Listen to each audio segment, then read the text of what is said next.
I'm Dave Wolff. I'm an orthopedic surgeon at Orthopedic and Spine Centers of Wisconsin. I specialize in hip and knee replacement surgery. My decision to specialize in joint replacement was partially impacted by the fact that people seemed to get better quickly and they were able to get back to normal life and not having pain anymore.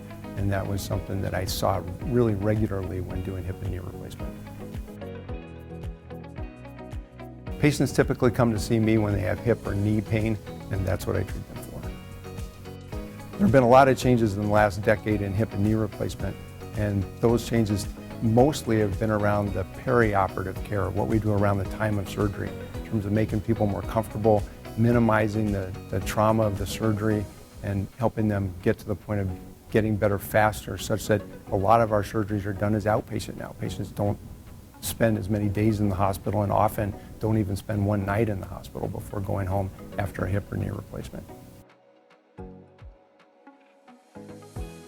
We're unique in this area because we're the only independent orthopedic practice in the area. So rather than being part of a big health system, we're independent. We can focus specifically on orthopedic care of our patients. Typical treatment pathway for me with a patient who has hip or knee arthritis would be do everything that we possibly can do to try to avoid surgery and get their pain reduced and their activity more towards what they want it to be without having surgery.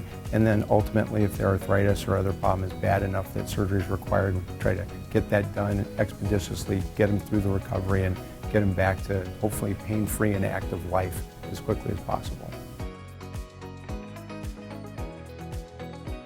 Yeah, I've got a favorite patient story and a gentleman that I saw who was really hurting with multiple joints bothering him, hips and knees, and he was very overweight.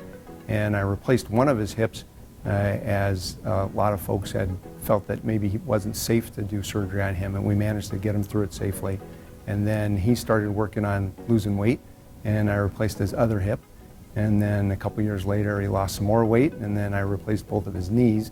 And then he came to see me when he was about 20 years out from the first hip replacement, and he brought in his jeans that he wore the first time I met him and showed me that he was now like 1/3 the size of what he had been when I first met him. And that was pretty rewarding because he was back to an active life, no pain, and had managed to cut like 2/3 of his body weight.